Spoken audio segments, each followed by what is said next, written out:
Hello students, once again I have come back with a new chapter for my ICSE class 9 students, and this chapter is in the book Treasure Chest written by Oscar Wilde, and the name of the story is Model Millionaire. Yes, this is an enchanting story, an engrossing story. बहुत ही अच्छा एक story है. So right now I don't know how many parts will be there, how many videos will be there. I will try to finish it within 2 videos, but the story is bit lengthy and I need to like explain each and every word. You need to understand each and every words. So I think it may be 3 parts of the video, but right now I cannot assure you. Let's start. मैं ज़्यादा लेंदी video नहीं करूँगा, मैं try करूंगा 20 से 25 minute के अंदर मैं 50% खत्म कर सकूं. ठीक है, तो देखते हैं. 20 से 25 मिनट का ही मैं वीडियो करूंगा, उसमें जितना होगा हम लोग बस उतना ही करेंगे, बाकी नेक्स्ट वीडियो में करेंगे.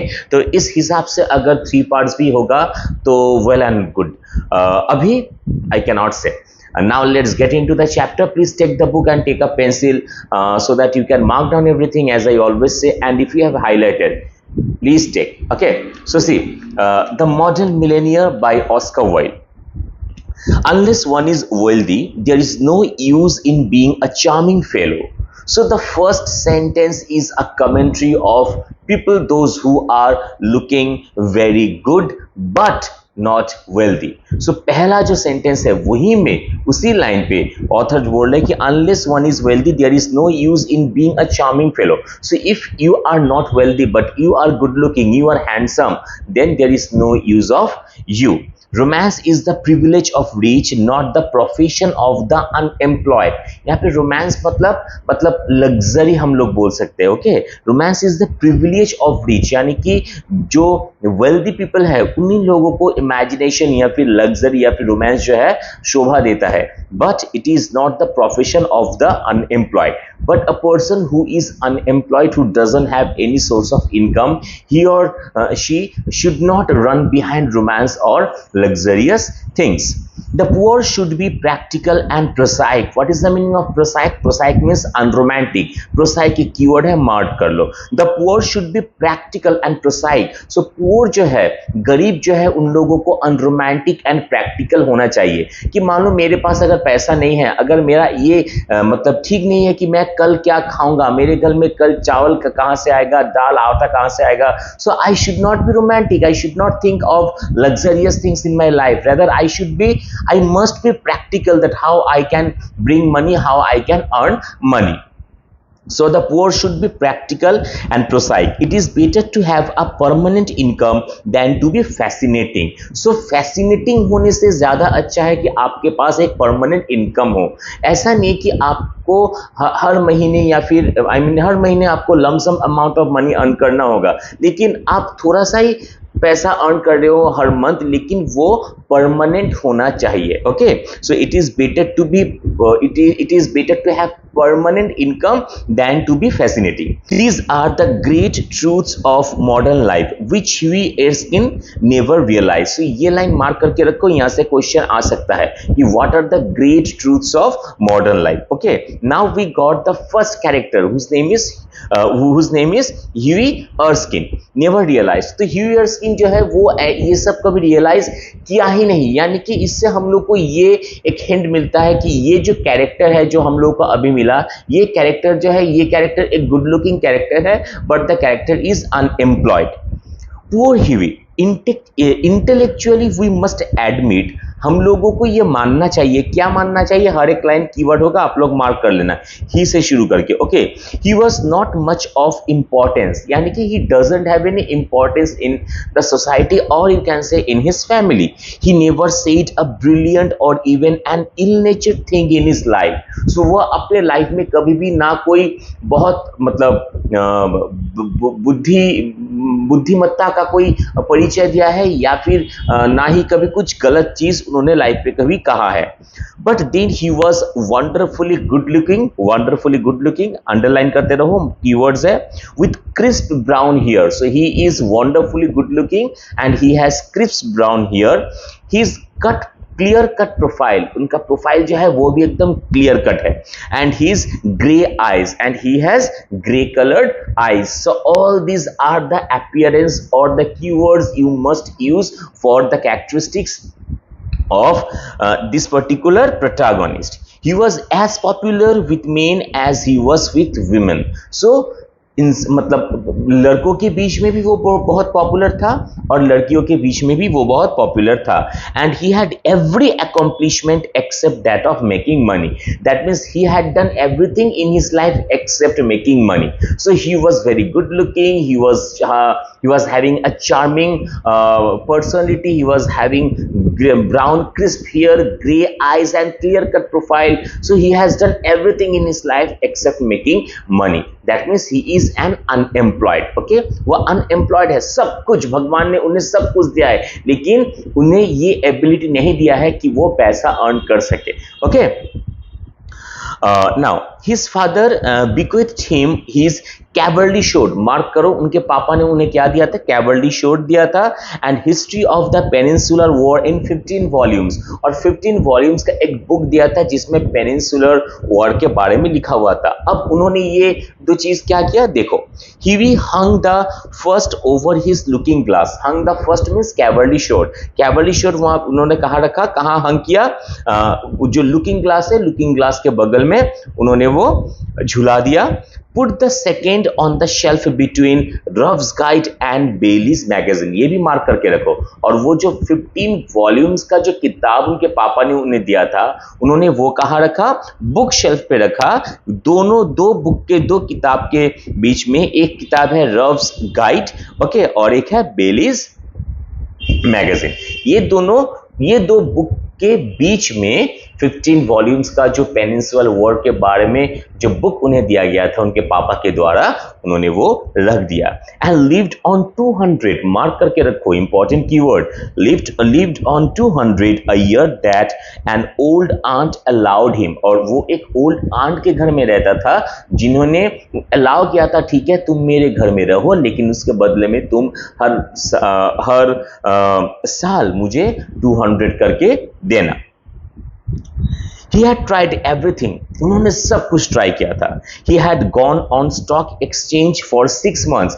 मार्क करके रखो, ये भी एक कीवर्ड, की फ्रेज और की पॉइंट्स आप लोग जो भी बोलो मार्क करके रखो. Okay, He had gone on the stock exchange for 6 months. यानी कि स्टॉक एक्सचेंज आप लोग को पता है, एनएससी बीएससी, वहां पे भी उन्होंने काम किया 6 महीने के लिए. But what was a butterfly to do among bulls and bears?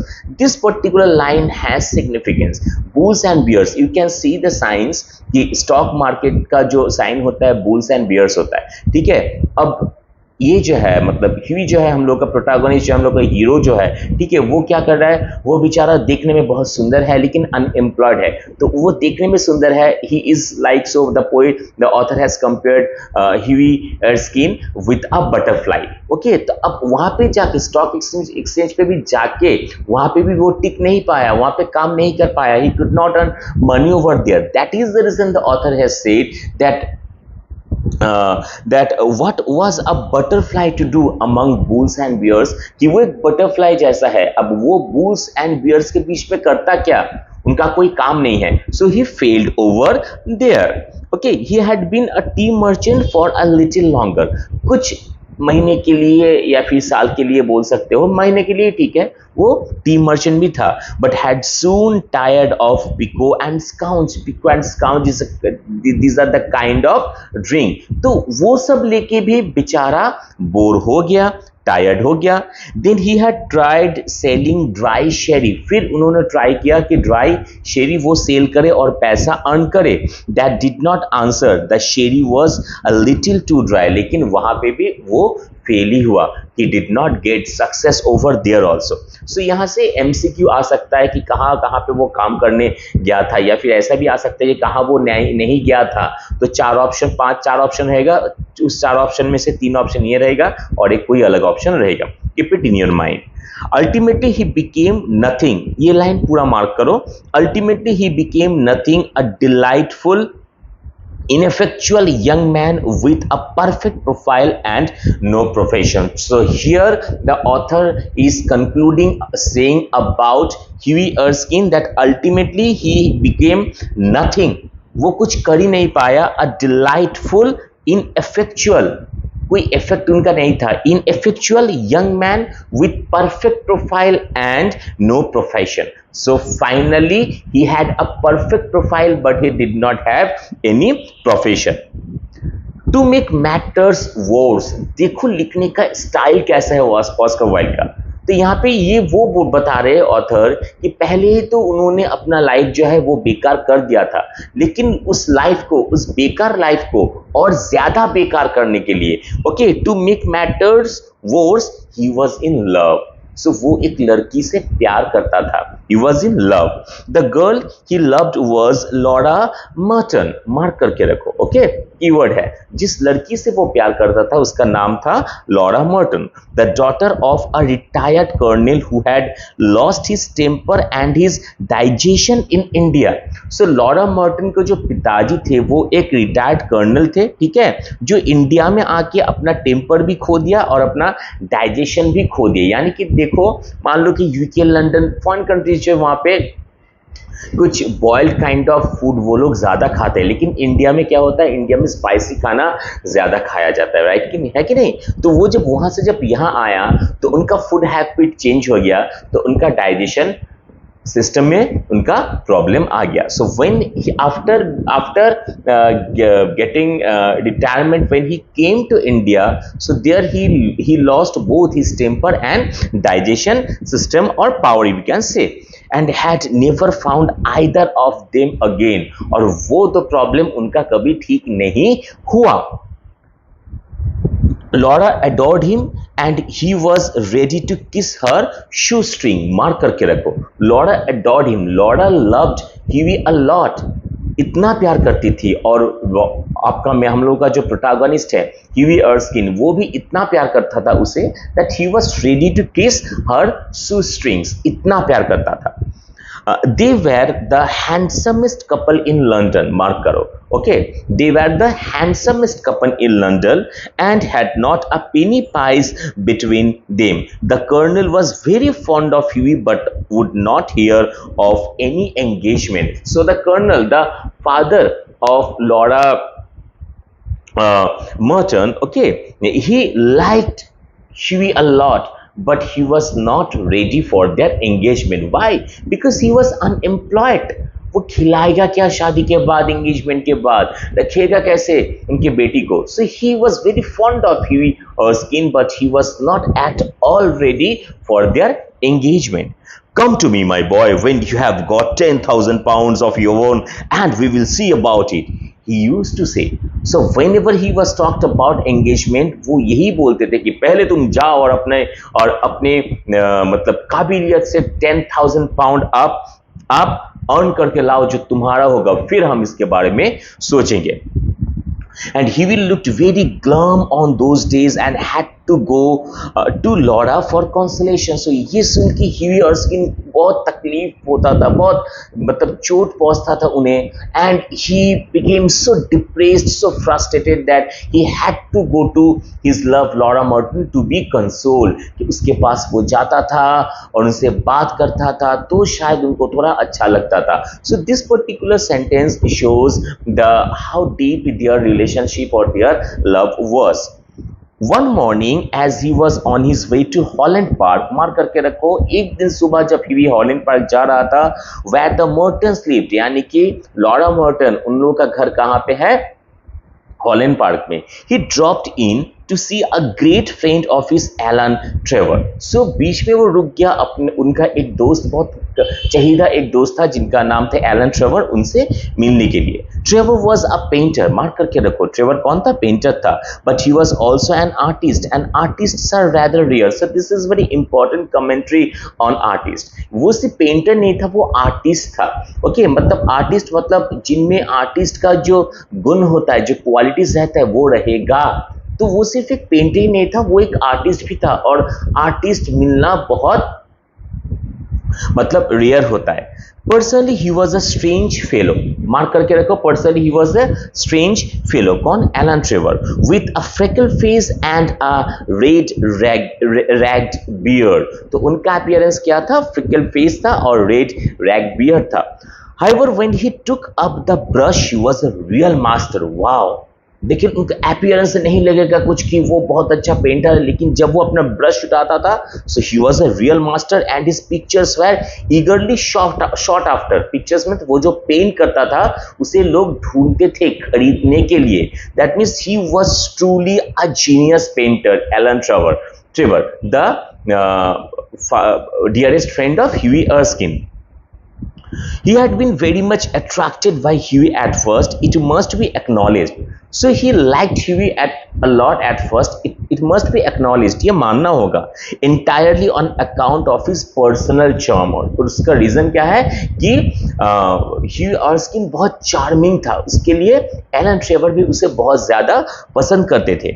The only people a painter should know, he used to say, are people who are beautiful, people who are an artistic pleasure to look at and an intellectual repose to talk to. Men who are dandies and women who are darlings rule the world, at least they should do so। So यहाँ पे इसके बारे में बताया जा रहा है Elon Trevor के बारे में कि वो हमेशा ये बोलता था कि the only people a painter should know, कि पेंटर लोगों को सिर्फ उन्हीं लोगों को जानना चाहिए। किन लोगों के बारे में जानना चाहिए? Those who are beautiful and people who are an artistic pleasure to look at. जो लोग बहुत ब्यूटीफुल है, बहुत सुंदर है और जिनके अंदर आर्टिस्टिक गुण भी है, and intellectual repose to talk to, और जिनके साथ बात करने में भी एक अच्छा फीलिंग्स आए। Men who are dandies means बहुत handsome attractive, okay, and women who are darlings rule the world and they should do it, कि जो इंसान जो मतलब मेल में से बताया जा रहा है कि जो बहुत सुंदर है, हैंडसम है, चार्मिंग है, और लड़कियां जो बहुत ब्यूटीफुल है, डार्लिंग्स है, वही लोग इस वर्ल्ड को रूल कर रहा है और ये करना भी चाहिए। So this is the reason हम लोग ये बोल सकते हैं कि एलन ट्रेवर बहुत पसंद करता था किसे? ह्यूगी अर्स्किन को, because we have already got about the appearance, the good looking appearance of Hughie Erskine. Okay, however, after he got to know Hughie better, लेकिन उन्होंने जब ह्यूगी को बेटर जाना, he liked him quite as much for his bright buoyant spirit। लेकिन मतलब वो फिर उन्होंने जब एलन ट्रेवर ने जब ह्यूगी अर्स्किन को बहुत अच्छी तरीके से जाना तो उनको और ज़्यादा पसंद करने लगा उनके पर्सनैलिटी के लिए, उनके बुएंट स्पिरिट के लिए, उनके सेंस ऑफ ह्यूमर के लिए, उनके चार्म के लिए, and his generous reckless nature, and had given him the permanent entry to his studio. और उसके बाद उन्हें यानी कि एलन ट्रेवर ने ह्यूगी को परमानेंट एंट्री दे दिया अपने स्टूडियो पे। स्टूडियो मतलब जहां पे वो पेंटिंग करते थे। तो यहां से भी क्वेश्चन आ सकता था कि कब एलन ट्रेवर ने ह्यूगी अर्स्किन को अपने स्टूडियो में परमानेंट एंट्री दे दिया। Next paragraph. When Hughie came in, found Trevor putting the finishing touches to a wonderful life-size picture of a beggar man। देखो मार्क करके रखना, ठीक है। तो जब when Hughie came to him and at that time he saw that Alan Trevor was painting a life-size picture of an old beggar man। life-size मतलब मान लो कि कोई तुम्हारा पेंटिंग कर रहा है तो तुम्हारा जो हाइट है पेंटिंग का साइज भी उतना ही है, ओके। सो इसे कहा जाता है life size picture. The beggar himself was standing on a raised platform in a corner of the studio। So the beggar was, when he entered and he saw that the beggar model was standing at the corner of the studio on a raised platform। इसके बाद से पूरा जो है beggar के बारे में keywords है। He was a wizened old man with a face like wrinkled parchment। So he was a wizened old man. He was a fragile old man with wrinkle on his face, crisscross wrinkle on his face, and a most piteous expression। और उनका जो expression था बहुत piteous एक expression था। Over his shoulder was flung a coarse brown cloak, cloak means kind of चादर, okay.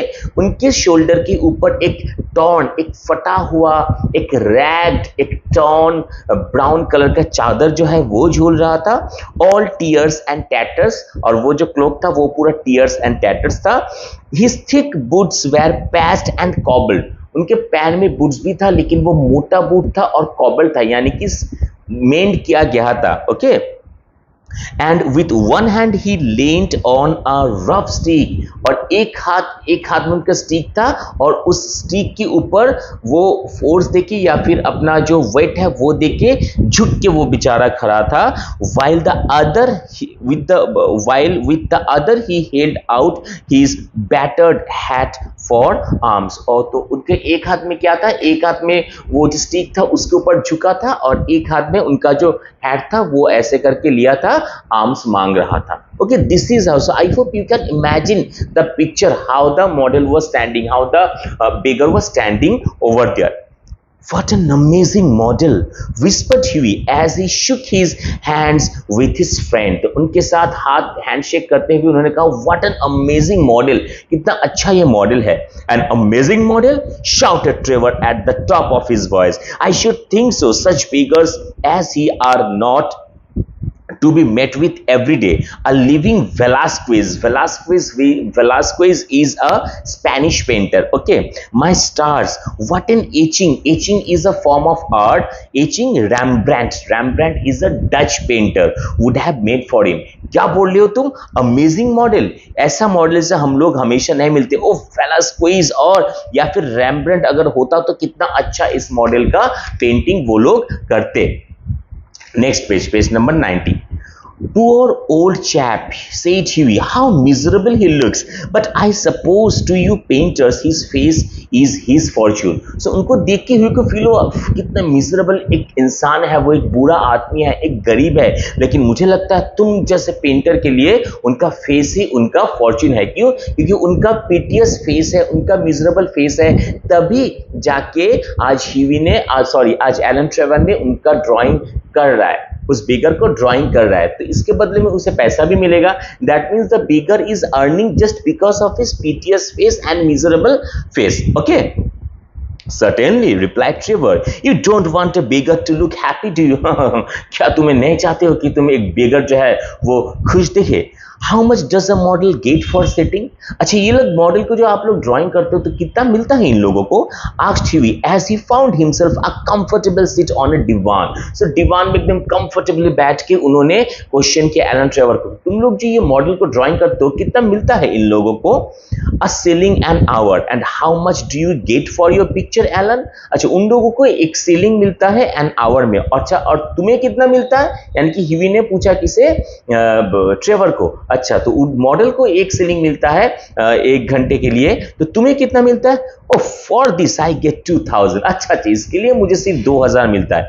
Pounds, guineas, जो pounds नहीं गिनीज में मिलता है, गिनीज एक्चुअली ज्यादा होता है पाउंड्स में, पाउंड से। ओके, तो उन्होंने जब कहा कि मॉडल को एक सीलिंग मिलता है एक घंटे के लिए, तो ह्यूई ने पूछा ठीक है तुम्हें कितना मिलता है? तो उन्होंने कहा मुझे मिलता है 2000। अच्छा, 2000 पाउंड मिलता है? नहीं यार, 2000 गिनीज मिलता है। Got my point? और बहुत बहुत बहुत ज्यादा मिलता है। Painters, poets and physicians always get guineas. So this is a commentary on these professions. Well, I think so from this conversation we can understand that Hughie Erskine is very curious. Okay, well, I think the model should have a percentage, cried Hughie laughing. They work quite as hard as you do. So ये बात सुन के Hughie ने कहा मुझे लगता है तुम्हें जो इतना पैसा मिलता है एक पेंटिंग के लिए, so I think उस पैसा का एक परसेंटेज इन्हें भी मिलना चाहिए, इस मॉडल को भी मिलना चाहिए। Why? Because I understand that you are working hard, but the model is also working as hard as you are working, so he should get a percentage of your earnings. No, that means we can say the characteristics of yours in that though he is unemployed, he doesn't have any source of income, but he is just, उन्हें न्याय पसंद है, वो अन्याय वो कभी support नहीं करता, he is just. Nonsense, nonsense. Why, look at the trouble of laying on the paint alone and standing all day long at one's easel. It is all very well, Hughie, for you to talk, but I assure you that there are moments when art almost attain to the dignity of manual labor. But you must not chatter.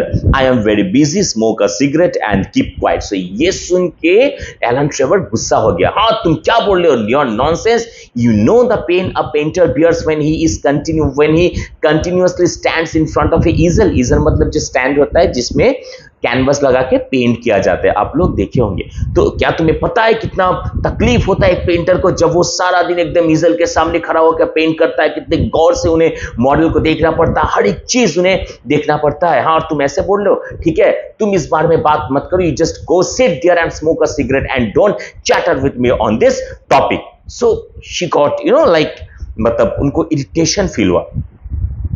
After some time, the servant came in and told Trevor that the frame maker wanted to speak to him.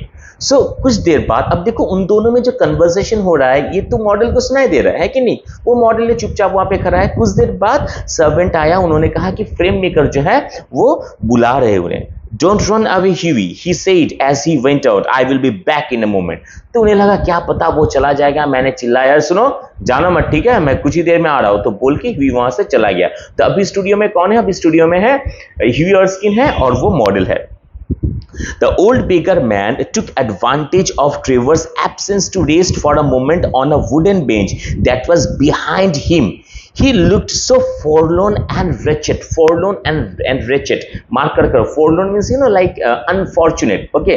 तो अब देखो जो painter है Trevor वो भी वहां से चला गया तो बेगर को थोड़ा राहत मिला. ठीक है यार, चलो मैं भी थोड़ा बैठ जाता हूँ बोल के वो वहां पे बैठ गया. लेकिन he was looking so forlorn and he was looking very wretched that Hughie could not help pitying him. कि इतना रिचेट उन्हें फील हो रहा था कि ह्यूई को देख के बहुत खराब लगा, उनका दुख हुआ. उनको देख के ना मतलब अंदर ही अंदर में एक पेन फील हुआ. How miserable the old man is, how poor the old man is. And left his and filled his pockets to see what money he had. ये सोच के ह्यूई अर्स्किन ने अपने पॉकेट में हाथ दिया देखने के लिए अगर उनके पास कुछ पैसा है तो वो दे देगा. So it shows the kind nature of Hughie Erskine कि he himself is an unemployed guy. He doesn't have any source of income, but he wants to help other. वो दूसरों को हेल्प करना चाहता है तो अपने पॉकेट में हाथ देखते कुछ पैसा होगा तो मैं उन्हें दे दूंगा. Okay. All he could find was a sovereign and some coppers. यहाँ पे मार्क करके लिखो, एमसीक्यू आ सकता है. लेकिन उन्हें क्या मिला अपनी पॉकेट में? सोवरेन मिला और some copper coin मिला. Poor old fellow, he thought to himself, he wants it more than I do, but it means no handsoms for a fortnight. तो वो फिर से पैसा लिया, देखा बेचारा कितना गरीब है. I think he needs the money more than I need. मुझे जितना जरूरत है इस पैसे का उससे ज्यादा उन्हें जरूरत है उस पैसा का. लेकिन हालांकि मुझे पता है कि मेरे पास अभी जो है अभी मैं इनको दे दूंगा तो आपका वो एक मतलब 2 वीक भी उनका नहीं चलेगा. Fortnight means a period of 2 weeks. लेकिन फिर भी मैं दे देता हूं. And he walked across the studio and slipped the sovereign into the beggar's hand. तो बेगर वहां पे बैठा था, वो इधर से आया सीधा इधर गया, बेगर पे हाथ में देके वो स्टूडियो से बाहर चला गया. The old man started, मतलब वो ना he was astonished, चौंक गया वो. And a faint smile flitted across his withered lips. Mark करके रखो फेंट स्माइल. इसी में ये फेंट स्माइल इसी में सारा मिस्ट्री जो है, सारा मिस्ट्री इसी में है. ओके. विदर्ड लिप्स ये एक अपीयरेंस ऐड हो जाएगा आपका किसमें, जो ओल्ड मैन है उनका कैरेक्टरिस्टिक्स, उनका अपीयरेंस में. Okay. So he had a faint smile flitted across his withered lips. तो वो चौंक गया, फिर बस हंसा, बस स्माइल किया. Thank you sir, he said. Thank you. फिर उन्होंने कहा थैंक यू सर, यानी कि वो बेगर जो है वो बेगर ने इसे थैंक यू कहा, ह्यूई अर्स्किन को थैंक यू कहा. So we can say that the beggar is very grateful. He has the sense of thankfulness. That is the reason he say thank you to Hughie Erskine. तो आज हम लोग बस इतना ही करेंगे। I hope आप लोग को अच्छा लग रहा है स्टोरी, क्योंकि स्टोरी है इतनी इंटरेस्टिंग, बहुत बहुत बहुत अच्छा है story. Okay, so please mark करके रहो। अच्छा लगा है मुझे पता है, सो प्लीज लाइक कर दो और अपने दोस्तों के साथ भी शेयर कर दो। And if you have not subscribe, please do subscribe and press the bell icon so that you never miss a single update. मिलते हैं नेक्स्ट वीडियो में नेक्स्ट पार्ट के साथ। आई एम एक्सट्रीमली सॉरी, लगभग 30 minutes का video हो ही गया। Next part में ये वीडियो खत्म हो जाएगा। तब तक के लिए tata, bye bye, see you and God bless you.